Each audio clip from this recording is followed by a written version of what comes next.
はい、YouTube、オーノマン TV のオーノマンです。本日は緊急で動画を撮影する事態が発生しました。というのが、サムネにもありますように、なんと私のもとに企業からの案件依頼のメールが届いたんですよ。どうしましょうというのが今日の動画の内容です。そのメールの内容を全部お話しすることはちょっとできませんけども、簡単に申し上げますと、大野マンさん、こんにちは。いつも動画を見ています。大野マンさん、かっこいいですね。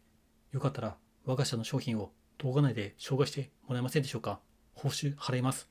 みたいな内容のメールです。正直、その案件、やってみたいな、やってもいいな、というのがあります。はい。ただ、それとは裏腹にちょっと気になることが3点ほどあったので、この場を借りて皆様のご意見をお伺いしたいと思って動画を撮影している次第であります。はい。まずその気になったことの一つ目としては、本当に私でよろしいのでしょうかということです。そんな有名 YouTuber ではない49歳の無職の底辺 YouTuber の私が御社の商品を紹介して、メリットがあるのでしょうか、本当に売れるのでしょうかと私は気になりました。逆にあんたのせいで、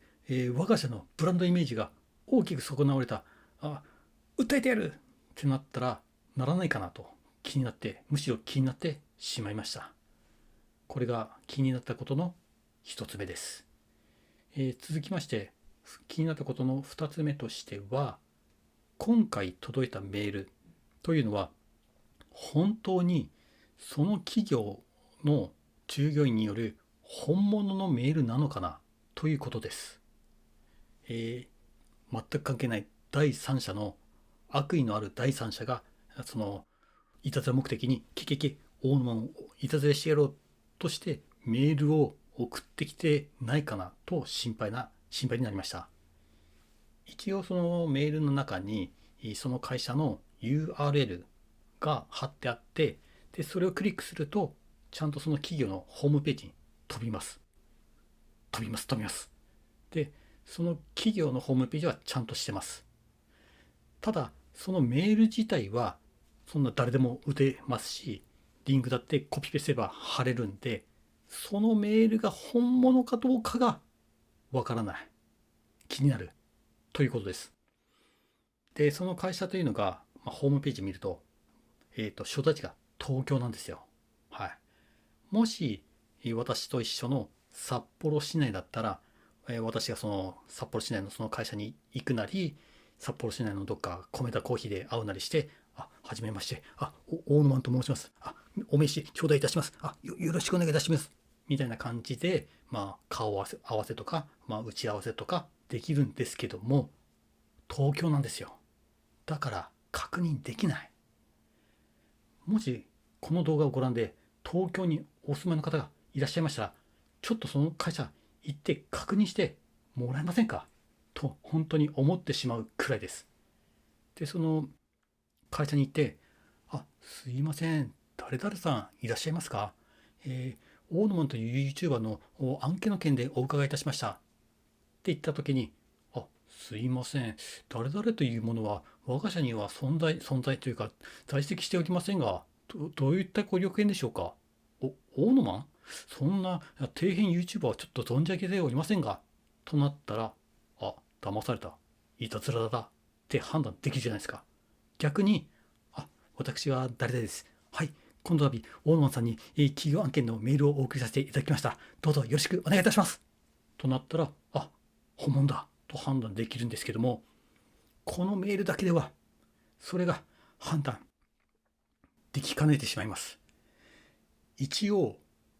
その送ってきた方のメールアドレスのアットマークから右側のドメイン名は一応その会社の名前になってます。その会社の名前.com みたいなというアドレスにはなってます。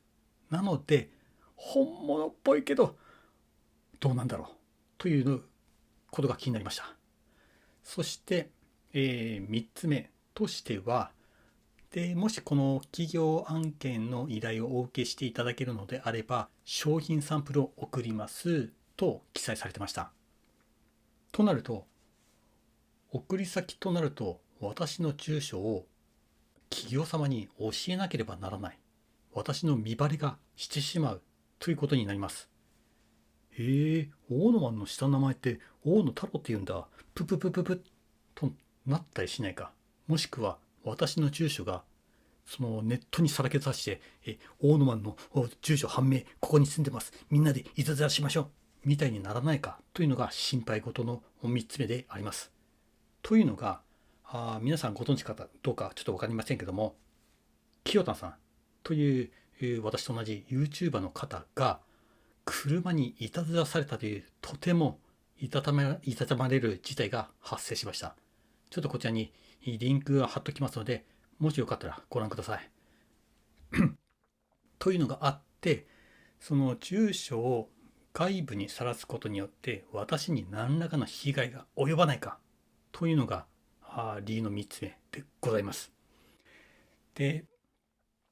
その住所と名前と住所同様、もし売れた場合、報酬金額を振り込むと思うんですよ。まさか現金書き留めではないと思うんですよ。となると、私の銀行口座も教えなければならない。そこもちょっと気になってしまいます。